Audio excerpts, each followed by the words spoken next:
नमस्ते dear viewers.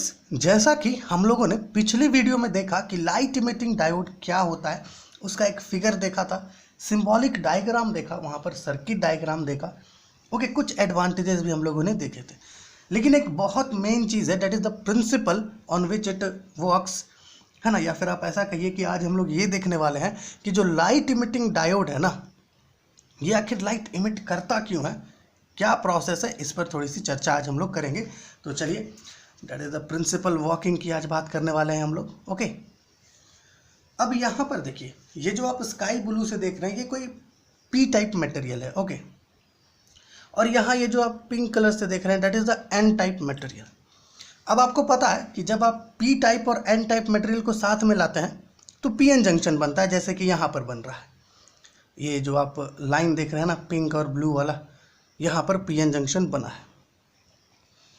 Actually में पिछली वीडियो में हम लोगों ने देखा था कि जैसे ही पी टाइप और एन टाइप मटेरियल्स को हम लोग साथ में लाते हैं, होता क्या है, इसके साथ साथ ही जैसे ही पी एन जंक्शन बनता है, पी एन जंक्शन के साथ ही एक लेयर वहाँ फॉर्म होता है, जिस लेयर को कहते हैं डिप्लीशन लेयर, या फिर आप ऐसा कह सकते हैं कि एक रीजन वहाँ फॉर्म होता है जिसको कहते हैं डिप्लीशन रीजन। ओके, और ये जो ग्रीन वाला आप देख रहे हैं, that is the depletion region. Okay, ये डिप्लीशन रीजन एक्चुअली में बैरियर की तरह काम करता है, या फिर आप ऐसा कहिए बैरियर की तरह काम करता है, जिससे क्या होता है कि एन टाइप में ये जो है, ये वाला, ये एन टाइप है और ये पी टाइप है। एन टाइप में जो फ्री इलेक्ट्रॉन्स होते हैं वो अब यहाँ से मूव करके होल्स में नहीं आ सकते, इन होल्स के साथ कंबाइन करने के लिए, जो पी टाइप में प्रेजेंट है यहाँ नहीं आ सकते कंबाइन करने के लिए, क्योंकि अब यहाँ पर एक बैरियर फॉर्म हो गया, एक बैरियर फॉर्म हो गया है जो इस फ्री इलेक्ट्रॉन को अपोज करेगा इन इलेक्ट्रॉन से कंबाइन करने में।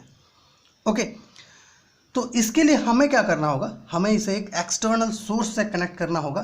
तो चलिए इसको पहले एक एक्सटर्नल सोर्स से कनेक्ट करते हैं कुछ इस तरीके से। अब आपको पता है ना कि एलईडी क्या है, फॉरवर्ड बाइस्ड है, मतलब है कि उसका पी साइड को पॉजिटिव टर्मिनल से कनेक्ट करना होगा और एन साइड को नेगेटिव टर्मिनल से। तो पी साइड को पॉजिटिव टर्मिनल ऑफ बैटरी से कनेक्ट करना होगा और एन साइड को निगेटिव टर्मिनल ऑफ बैटरी से। ओके, समझ में आ रहा है?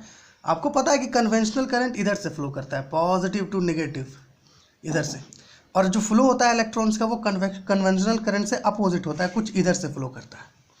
ओके, अब होता क्या है ना कि जब आप यहाँ से कंटिन्यूस इसको फोर्सेस देते जाएंगे, कंटिन्यूस इसको फोर्सेस देते जाएंगे, इधर से जो इलेक्ट्रॉन्स है वो मूव करते जाएगी कंटिन्यूस यहाँ पर एन टाइप में, तो होगा क्या, एक टाइम आएगा जब ये बिल्कुल फ्री हो जाएगा यहाँ का इलेक्ट्रॉन्स, और इसके पास इतना एनर्जी हो जाएगा कि ये इस डिप्लीशन लेयर को, या आप ऐसा कहिए जो बैरियर यहाँ बना है, ये जो बैरियर यहाँ पर बना हुआ है, इसको ब्रेक करके ये होल्स के साथ रिकम्बाइन होने चला जाएगा। इसको कुछ ऐसे समझिए, देखिए, मान लीजिए ये पहला ऑर्बिट है, ये दूसरा ऑर्बिट है, ये तीसरा ऑर्बिट है। ओके, अब कोई इलेक्ट्रॉन यहाँ पर है, आपको क्या करना है, इसको हायर लेवल पर ले जाना है। तो क्या करना होगा, बाहर से आपको कुछ फोर्स देना होगा जिससे कि ये यहाँ पर पहुँचेगा, और फोर्स देंगे तो यहाँ पर पहुँचेगा, और फोर्स देंगे तो यहाँ पर पहुँचेगा। इस तरह से कई बार करने के बाद वो फ्री हो जाता है, फ्री इलेक्ट्रॉन बन जाता है।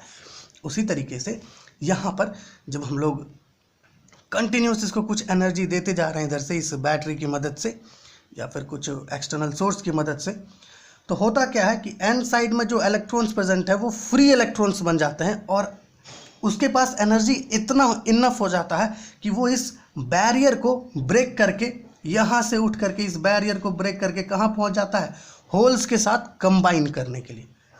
ओके, कहाँ पहुँच जाता है, होल्स के साथ कंबाइन करने के लिए। ये जो होल्स हैं ये वैलेंस बैंड में प्रेजेंट होते हैं, ये होल्स। तो ये जो होल्स है ना, जो वैलेंस बैंड में प्रेजेंट होता है, इसका एनर्जी थोड़ा कम होता है, लेकिन ये जो फ्री इलेक्ट्रॉन्स है ना, फ्री इलेक्ट्रॉन्स जो इन होल्स के साथ कंबाइन करने के लिए जा रहा है, इसका एनर्जी बड़ा हायर होता है। तो इस केस में कॉम्बिनेशन करने में थोड़ा दिक्कत आएगा। तो होगा क्या, ये जो फ्री इलेक्ट्रॉन है, ये जो फ्री इलेक्ट्रॉन है, ये क्या करेगा, कुछ एनर्जी रिलीज कर देगा और फिर इन होल्स के साथ कंबाइन करेगा। तो एनर्जी जो ये फ्री इलेक्ट्रॉन रिलीज करेगा वो रेडिएशन के तौर पर, रेडिएशन के फॉर्म में बाहर निकलेगा, रेडिएशन के फॉर्म में ये एनर्जी बाहर निकलेगा और ये रेडिएशन मिल करके क्या बनाएगा, फोटोन बनाएगा। और ये फोटोन इतना इनफ होगा कि ये visible intense visible light produce कर सकता है। ओके, समझ में आ रहा है किस तरीके से ये एलईडी काम कर रहा है। होता क्या है ना कि यहाँ पर इस डिप्लीशन लेयर को ब्रेक करने के लिए हम लोग इसको बाहर से कुछ सोर्स देते हैं, जिससे क्या होता है कि यहाँ पर जो इलेक्ट्रॉन्स प्रेजेंट होते हैं ये फ्री इलेक्ट्रॉन्स बन जाते हैं और इनका जगह यहाँ से जो इलेक्ट्रॉन जा रहा होता है वो ले रहा होता है। तो यहाँ से ये इलेक्ट्रॉन्स मिलकर उठ करके कहाँ आते हैं, इन होल्स को भरने के लिए आते हैं। तो होल्स, जो वैलेंस बैंड में होल्स प्रेजेंट है उसका तो एनर्जी कम होता है और फ्री इलेक्ट्रॉन का एनर्जी बहुत ज़्यादा होता है। तो होता क्या है इस केस में कि फ्री इलेक्ट्रॉन्स कुछ एनर्जी लॉस्ट कर देता है या ऐसा कहिए रिलीज़ कर देता है, जो रेडिएशन के फॉर्म में है ना वो रिलीज़ करता है और वही रेडिएशन मिल करके फोटोन्स बनाता है और वो जो फोटोन्स होता है ना वही हमें ऐसा कहिए कि इंटेंस विजिबल लाइट प्रोड्यूस करता है। समझ में आ रहा है चीज़? इसको थोड़ा और समझने का प्रयास करते हैं। देखिए, मान लीजिए कि हमें तो पता है ना कि जो वैलेंस बैंड होता है हम लोग को पता है ये यहाँ पर होता है नीचे, इसका एनर्जी कम होता है और उसके ऊपर होता है कंडक्शन बैंड, यहाँ पर कंडक्टिंग इलेक्ट्रॉन्स प्रेजेंट होते हैं। अब अगर कोई भी इलेक्ट्रॉन या फिर इसको पहले यहाँ पर देखिए, ये जो बीच वाला गैप होता है ना, इस बीच वाले गैप को कहते हैं फॉरबिडन एनर्जी गैप। क्या कहते हैं? फॉरबिडन एनर्जी गैप कहते हैं इसको। अब कोई भी इलेक्ट्रॉन, मान लीजिए कोई फ्री इलेक्ट्रॉन यहाँ से मूव करके नीचे इस वैलेंस बैंड में आता है, तो इतना जो ये जो गैप है ना, ये जो गैप है ये वाला, इतना एनर्जी ये इलेक्ट्रॉन लॉस कर देगा। ओके, या फिर ऐसा कहिए इतना एनर्जी ये रिलीज कर देगा। ओके, तो जनरली जो हमारा इलेक्ट्रॉन है वो कितना एनर्जी रिलीज करेगा वो डिसाइड होता है इस फॉरबिडन एनर्जी गैप से। किसका कितना ज़्यादा फॉरबिडन एनर्जी गैप है वो उतना ही ज़्यादा एनर्जी रिलीज करेगा, और अगर किसी का फॉरबिडन एनर्जी गैप कम है तो वो कम एनर्जी रिलीज करेगा। ओके, यहाँ पर एक फॉर्मूला होता है हमारे पास जो होता है E = hv, जहाँ पर h प्लैंक्स कांस्टेंट है। तो और ये होता है न्यू, मतलब फ्रीक्वेंसी, और आप यहाँ देख पा रहे हैं जो न्यू है ये डायरेक्टली प्रोपोर्शनल है किस पर, एनर्जी पर।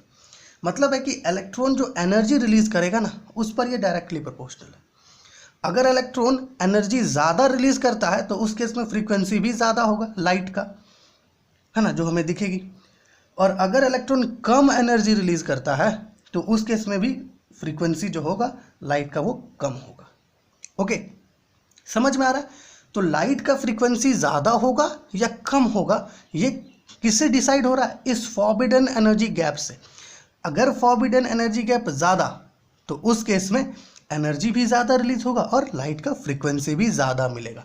अगर फॉरबिडन एनर्जी गैप कम तो उस केस में इलेक्ट्रॉन जो है कम एनर्जी रिलीज करेगा और कम फ्रीक्वेंसी वाला लाइट हमें मिलेगा। ओके, समझ में आ रहा है ये चीज़ कि कैसे एलईडी काम कर रहा है ना, कब हमें ज़्यादा फ्रीक्वेंसी वाला लाइट मिलेगा। ठीक है, और यहाँ एक और पॉइंट ध्यान में रखने वाली है कि देखिए ऐसा नहीं है कि सिर्फ लाइट ही यहाँ पर प्रोड्यूस होता है, यहाँ पर कुछ हीट भी प्रोड्यूस होता है। तो पी टाइप मटेरियल और एन टाइप मटेरियल, है ना, या फिर आप ऐसा कहिए पीएन जंक्शन बनाने के लिए हम लोग जो मटेरियल्स का इस्तेमाल करते हैं ना पी टाइप और एन टाइप में, उस पर डिपेंड करता है कि कितना अमाउंट लाइट का होगा और कितना अमाउंट हीट का होगा। बहुत सारे ऐसे मटेरियल्स होते हैं जिसमें लाइट ज़्यादा इमिट होता है, ओके, और हीट कम होता है, जैसे कि गैलियम फॉस्फाइड। ओके, तो ये सब जो होता है ना, ये सब इसमें क्या होता है, लाइट ज़्यादा इमिट होता है। लेकिन कुछ वैसे मटेरियल्स हैं जिसमें हीट ज़्यादा रिलीज होता है और जो हमारा लाइट होता है वो कम रिलीज होता है। तो आशा है आपको ये जो वर्किंग है ना लाइट इमिटिंग डायोड का वो समझ में आया होगा। तो चलिए आपसे नेक्स्ट वीडियो में मिलेंगे। ये हमारा 2 टर्मिनल डिवाइसेस का सबसे पहला वीडियो था। इसके बाद हम लोग फोटो डायोड देखेंगे कि फोटो डायोड क्या होता है, फिर सोलर सेल देखेंगे, और भी बहुत सारे 2 टर्मिनल डिवाइसेस हैं, उन सब पर डिटेल्स में चर्चा करेंगे। तो चलिए आपसे अगले वीडियो में मिलते हैं।